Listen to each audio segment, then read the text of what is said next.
요즘 거울을 자주 보시나요? 예전에는 거울 앞에서 립스틱 색깔을 고르고 머리카락 한 올 한 올 정돈하던 모습이 선명하게 떠오릅니다. 요즘은 거울 앞에 서는 시간이 줄어들지 않으셨나요?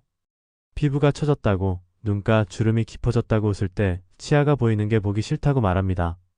하지만 웃을 때 생기는 주름은 세월을 견딘 사람만이 가질 수 있는 아름다움입니다. 그 주름 안엔 수많은 계절이 담겨 있습니다. 어느 날 한 분이 말했습니다. 예전엔 뭐가 그리 바빴는지 모르겠어. 항상 무언가에 쫓기듯 살았지. 그런데 지금은 하루 종일 아무 말도 안 하고 있을 때도 있어. 조용한 게 좋아야 하는데 가끔은 그 조용함이 무섭더라고. 이 말을 들었을 때 긴 여운이 남았습니다.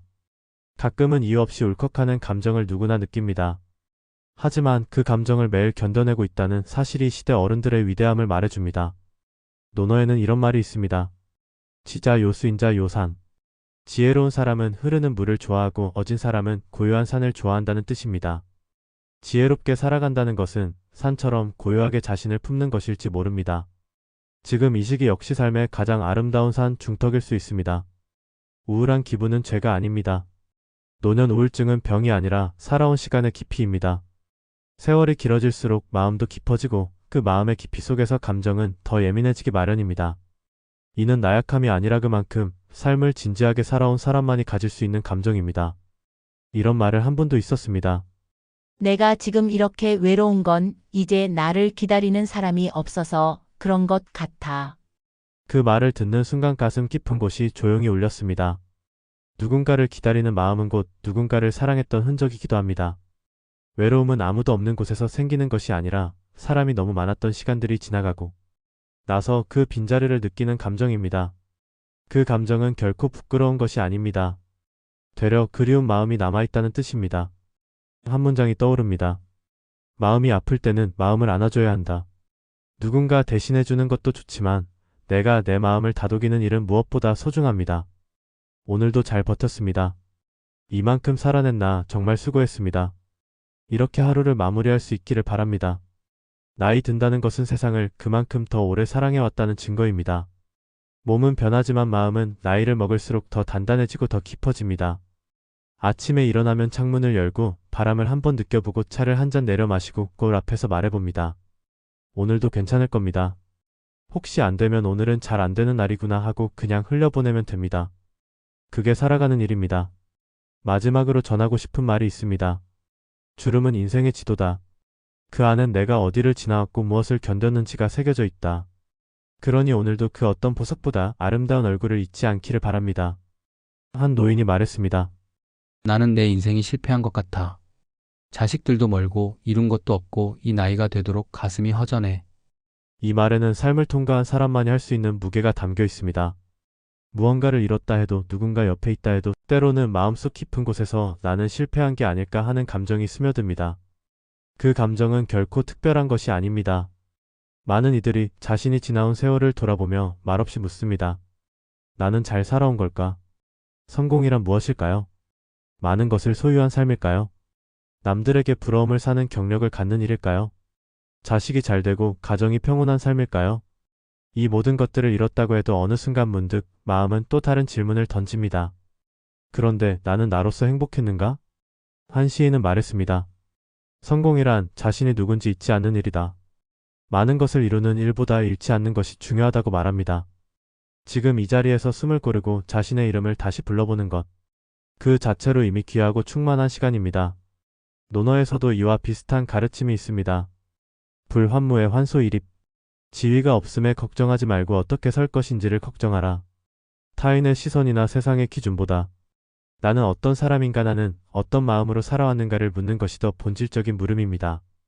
실패라는 감정은 무언가를 이루지 못했을 때가 아니라 내가 나 자신을 잊었을 때 찾아옵니다. 한때 사랑하던 것들을 멀리하고 나를 아끼던 마음을 놓쳐버릴 때 우리는 인생이 실패했다고 느끼게 됩니다. 그러나 그 감정을 느끼는 그 순간 이미 스스로를 다시 들여다보고 있다는 뜻이기도 합니다. 그 자체로 다시 삶이 시작되는 지점입니다. 한 어르신은 72세가 되던 해에 작은 시를 쓰기 시작했습니다. 글을 써서 누가 보겠어라고 말하셨지만 노트에 써내려간 단어들은 모두 삶의 기록이자 증거였습니다. 그분의 시는 길지 않았습니다. 하루 식사, 자식 생각, 정원에 핀 들꽃 하나, 아침에 본 햇살. 그 짧은 쉬는 그분이 세상을 얼마나 정성스럽게 바라보았는지를 말해 주었습니다. 그분은 어느 날 말했습니다. 나는 매일 사소한 것을 적으면서 내 인생이 그렇게 작지 않았다는 걸 알게 되었어요. 실패란 없습니다. 그저 다양한 모양의 시간들이 있을 뿐입니다. 어떤 날은 후회스럽고 어떤 날은 고마우며 어떤 날은 공허하지만 그 모든 날들이 모여 지금의 얼굴을 만듭니다. 살아있다는 것만으로 이미 우리는 무언가를 이루고 있습니다. 숨을 쉬고 생각하고 누군가를 기억하며 이 하루를 견디는 것. 그 모든 것이 작고 조용한 위대한 일입니다. 마지막으로 책 죽음이 삶에게 말했다에서 나온 한 구절을 전합니다. 우리는 이룬 것이 아니라 견딘 것으로 남는다. 사랑했던 것으로 기억되고 마지막엔 바라보았던 눈빛으로 남는다. 그러니 지금 이 순간 자신을 너무 쉽게 실패라고 말하지 않기를 바랍니다. 삶은 단 한 번도 실패한 적 없습니다. 어느 노인의 말입니다.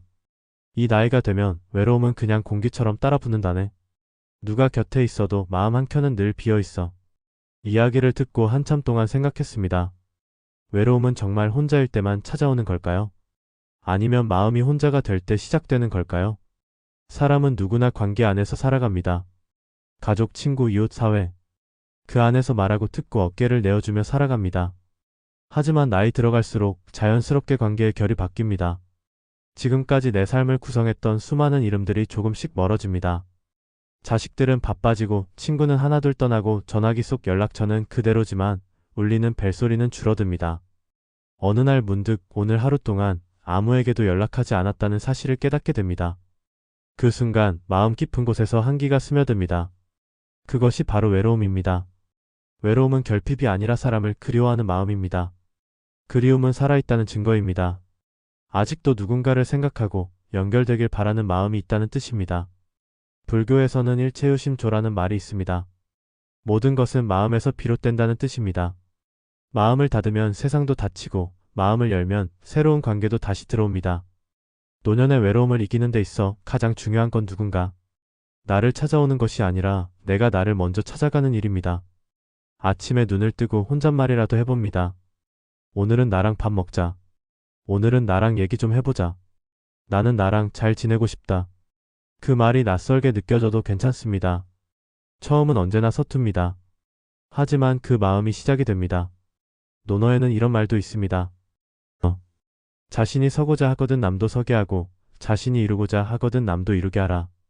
관계를 만드는 것은 먼저 내 마음에서부터입니다. 남이 먼저 다가오길 바라기보다 내가 먼저 가볍게 인사하고 안부를 묻고 눈을 마주쳐보는 일.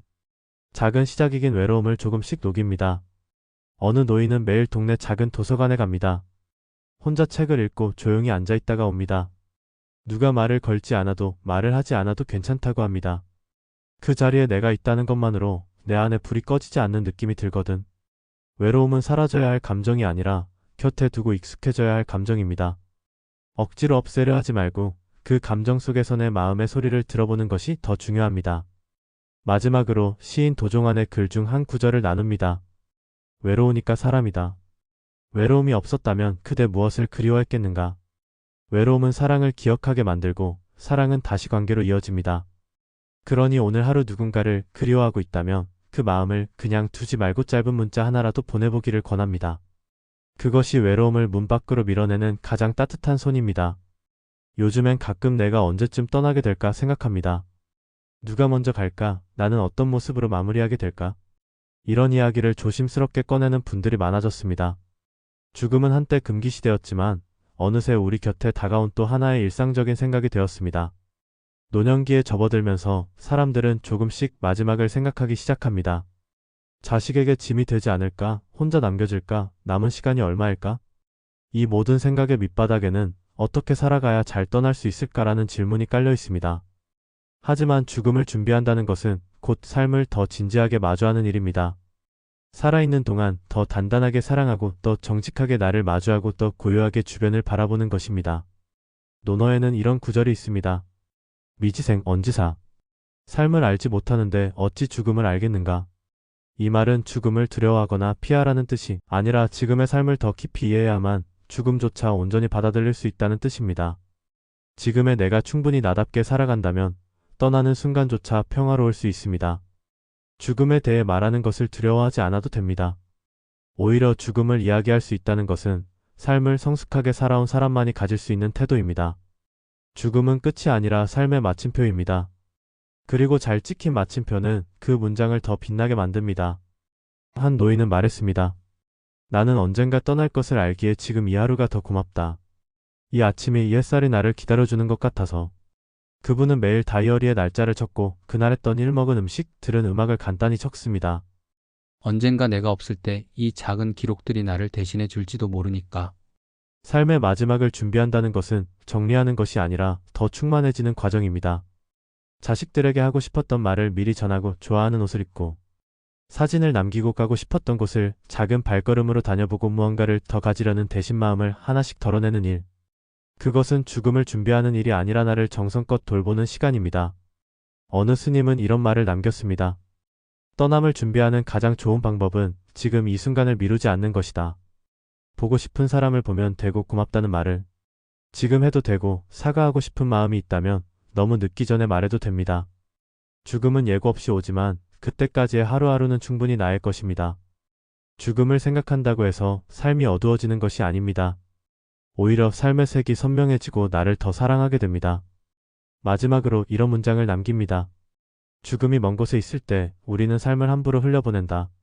죽음이 가까이에 느껴질 때 삶은 비로소 빛나기 시작한다. 오늘 하루도 내게 주어진 시간으로 가득 채워지길 바랍니다. 내가 좋아하는 것, 내가 소중히 여기는 사람들로. 어느 날 한 어르신이 거울을 보며 조용히 말했습니다. 젊을 땐 거울을 자주 봤는데 이젠 내 얼굴을 마주보는 게 어색하네요. 주름도 많고 뭔가 자신 없어 보여서. 그 말에 마음이 찡했습니다. 나이가 든다는 건 단지 몸의 변화만이 아닙니다. 자신을 바라보는 시선이 바뀌는 것, 그것이 더 큰 변화입니다. 자신감이란 젊음에서 나오는 것이 아닙니다. 화장이나 옷차림에서 나오는 것도 아닙니다. 진짜 자신감은 나는 괜찮은 사람이다 라는 내면의 확신에서 시작됩니다.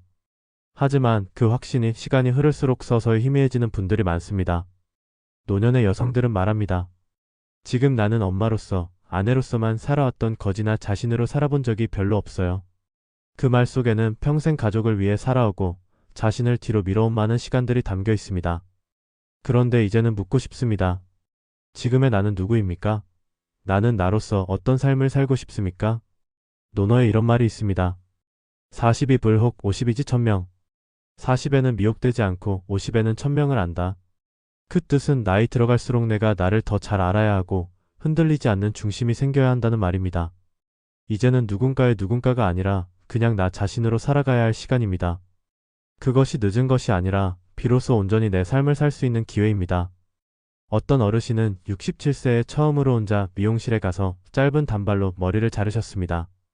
늘 남편이 좋아하는 긴 머리를 고집했지만 그날만큼은 자기 마음이 원하는 스타일을 선택했습니다.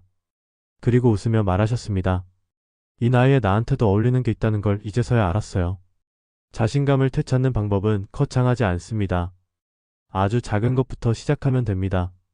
하루 10분 좋아하는 책을 읽는 시간, 내가 고른 옷을 입고 바깥에 나가는 일, 새로운 립스틱을 한번 발라보는 것, 잊고 지냈던 취미를 다시 꺼내보는 것, 이런 사소한 행동 하나하나가 나는 괜찮다는 감정을 되살려줍니다. 자신감은 누가 만들어주는 게 아닙니다. 자기 손으로 자기 삶 안에서 조금씩 되찾아가는 것입니다. 그리고 그 회복의 시작에는 나도 여전히 아름답다는 인정이 필요합니다. 한 시니어 모델은 말했습니다. 나는 주름을 감추려 하지 않아요. 이 주름은 내가 살아낸 시간들이에요. 내가 잘 버텼고 지금 여기까지 왔다는 증거니까요. 그 말이 참 깊이 다가왔습니다. 젊음을 되돌리는 것이 아니라 지금의 나를 사랑하는 것. 그것이 진짜 자신감입니다. 마지막으로 프랑스 철학자 사르트르의 말을 전합니다. 우리는 나이 들면서 약해지는 것이 아니라 진짜 내가 누구인지를 드러내기 시작하는 것이다. 그렇습니다. 자신감은 과거로 돌아가는 것이 아니라 지금의 나를 있는 그대로 존중하는 것에서 시작됩니다. 오늘의 나에게 괜찮아, 너 참 잘하고 있어라고 말해주는 것. 그 말 한마디가 마음 깊은 곳에 자신감을 다시 일으킵니다. 이 나이에 무슨 친구야. 사랑은 무슨 다 지나간 일이죠. 그런 말을 자주 듣습니다. 그러면서도 문득 말하지 못한 마음이 눈빛에 남아 있습니다. 그리움입니다. 누군가와 마음을 나누고 싶다는 깊은 바람. 나이가 든다는 건 사람이 필요하지 않게 되는 게 아니라 사람이 더 간절해지는 시기이기도 합니다. 젊은 날의 사랑은 불꽃 같고 중년의 우정은 의무와 책임 속에 엮여 있다면 노년의 관계는 훨씬 더 깊고 단순합니다. 더 이상 경쟁하지 않고 내가 어떤 사람인지 증명할 필요도 없이 그저 서로의 시간을 조용히 공유할 수 있는 사람. 그런 존재가 노년기에야 비로소 진짜 필요한 관계입니다. 논어에는 이런 구절이 있습니다. 붕우절절 시시형 제이. 친구란 서로를 살피고 아끼며 다정해야 하고 형제는 화목하고 즐거워야 한다. 노년의 우정도 이와 같습니다. 자주 보지 않아도 깊은 이야기를 하지 않아도 한 잔의 차, 한 줄의 문자, 그 작은 나눔이 위로가 됩니다. 한 어르신은 매주 일요일 오전 동네 공원에서 만나는 친구가 있다고 합니다. 둘 다 혼자 살고 같은 나이에 같은 음악을 좋아한다는 공통점 하나로 몇 년째 그 자리를 지켜오고 있습니다. 이젠 말 안 해도 알아요. 앉아만 있어도 서로 마음이 편하니까. 그 관계엔 부담도 기대도 없습니다. 그저 존재 자체가 위로가 되는 관계입니다. 그리고 사랑에 대한 이야기. 이 나이에 무슨 연애냐 누군가는 웃지만 사실 그 나이에도 여전히 마음은 설렙니다. 함께 식사하고 산책하고 같은 노래를 듣고 지나간 삶을 조용히 꺼내 이야기할 수 있는 사람. 그런 관계는 젊음보다 훨씬 성숙하고 사랑은 깊고도 조용한 물처럼 스며듭니다. 사랑은 젊은이들의 전유물이 아닙니다. 누구든 살아있는 한 사랑할 수 있고 사랑받을 수 있습니다. 자신을 다시 한번 믿는 일. 누군가에게 나를 조심스럽게 열어보는 일. 그 용기는 나이가 들었다고 사라지지 않습니다. 한 어르신은 72세에 처음으로 연애를 시작했습니다. 처음엔 주위의 시선이 신경 쓰였지만 이내 이렇게 말씀하셨습니다. 아무도 내 외로움을 대신 살아주지 않으니까요. 내 인생의 마지막 계절이라도 따뜻하게 보내고 싶어요. 그 말은 가슴을 뭉클하게 했습니다. 관계는 여전히 삶을 움직이게 하는 힘이라는 걸 우리는 잊지 말아야 합니다. 사람은 누구나 누군가의 따뜻한 말 한마디, 관심 어린 눈빛 하나로 살아갑니다. 그래서 누군가에게 가볍게 인사를 건네는 용기, 먼저 안부를 묻는 배려, 한 잔의 차를 마시자는 제안. 그 모든 것이 노년의 삶을 더 풍요롭고 아름답게 만듭니다. 마지막으로 헬렌 켈러의 말을 나눕니다. 세상에서 가장 아름다운 것은 눈으로 볼 수 없고 손으로 만질 수도 없다. 그것은 오직 마음으로만 느낄 수 있다. 노년기의 우정과 사랑은 바로 그런 마음의 언어로 이어집니다. 오늘 누군가와 눈을 마주쳤다면 그 따뜻한 시간을 소중하게 마음에 담아두시길 바랍니다. 그것이 삶을 한층 더 부드럽게 감싸는 선물입니다. 하루가 왜 이렇게 빨리 가는지 모르겠어요. 아무것도 안 했는데 벌써 저녁이에요. 이런 말을 자주 듣습니다. 특히 나이가 들수록 시간은 더 빠르게 지나가는 것처럼 느껴집니다. 그런데 가만히 생각해보면 시간이 빠른 게 아니라 우리가 시간을 느끼지 못한 채 흘려보내고 있는 것일지도 모릅니다. 예전에는 늘 바빴습니다. 직장에서, 가족 안에서 해야 할 일이 많았고 내 시간은 항상 제일 마지막에 있었습니다. 그런데 이제는 많은 일들이 내 손을 떠났습니다. 이제야 비로소 나를 위한 시간이 생긴 것이지요. 하지만 그 시간 앞에서 막상 우리는 막막함을 느낍니다. 시간이 생겼다고 해서 바로 충만해지는 것은 아닙니다. 시간을 어떻게 써야 하는지를 배워야 합니다. 논어에서는 이렇게 말합니다. 하루에 3번 나 자신을 돌아보라. 단순한 반성의 말이 아닙니다. 매일 나를 잊지 말고 들여다보라는 말입니다. 나는 오늘 어떤 기분이었는지, 무엇을 하고 싶었는지, 무엇을 느꼈는지. 이런 질문 하나가 흐릿한 하루를 선명하게 바꿉니다. 어떤 어르신은 매일 아침 종이에 이렇게 적는다고 합니다. 오늘 나는 나를 어떻게 대할 것인가. 그리고 적습니다. 나에게 따뜻하게 말하기. 내가 먹고 싶은 음식 먹기. 내가 듣고 싶은 음악 듣기. 걷기 20분. 햇빛 받기. 이게 전부입니다. 그런데 이 작은 실천들이 하루를 다르게 만든다고 하셨습니다. 하루를 허투루 보내지 않는다는 건 무언가를 많이 해야 한다는 뜻이 아닙니다. 단 한 가지라도 나를 위한 것을 정하고 그것을 지키는 것. 그것이 후회 없는 하루를 만드는 방법입니다. 시간을 단단하게 쓰는 사람은 스스로에게 소중한 시간을 선물하는 사람입니다. 이건 내가 좋아서 하는 거야. 그렇게 시작되는 작은 일상들이 삶 전체를 바꿔줍니다. 많은 분들이 이렇게 말합니다. 이제 와서 뭘 새로 해요. 그냥 이렇게 지내다 가는 거죠. 하지만 그렇지 않습니다. 지금 이 순간도 늦지 않았습니다. 지금 이 하루에도 내가 의미를 담기로 선택한다면 그 하루는 더 이상 같은 하루가 아닙니다. 한 철학자는 이렇게 말했습니다. 사람은 죽음을 두려워하는 게 아니라 진짜 살지 못한 삶을 후회하는 것이다.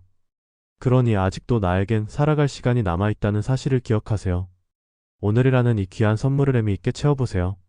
잠들기 전 스스로에게 이렇게 말해보면 좋습니다. 오늘도 잘 견뎌줬어. 고맙다 나.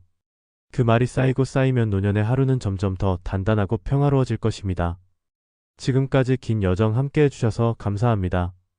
누군가에겐 위로가 또 누군가에겐 용기가 되었길 바랍니다. 이제는 스스로를 조금 더 믿고 조금 더 사랑하면서 오늘 하루 온전히 나답게 살아가시길 바랍니다. 오늘의 여기서 마칩니다. 오늘의 라디오가 여러분께 잔잔한 울림이 되셨다면 구독과 좋아요 버튼 부탁드립니다. 오늘의 이야기는 여기서 끝나지만 여러분의 삶은 여전히 계속되고 이야기는 언제든 다시 시작될 수 있습니다. 감사합니다.